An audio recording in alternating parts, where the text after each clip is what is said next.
Hello everyone, welcome back. In this video, I'm going to show you the updated method to send the snaps without uploading any media in Snapchat's newest 2025 version using the new text mode feature.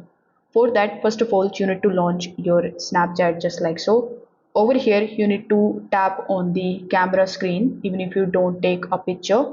Here, tap on the T icon or the text tool that appear at the top or the side. If you see a text mode label, you need to tap on it, and this actually creates a background behind your text without needing a photo.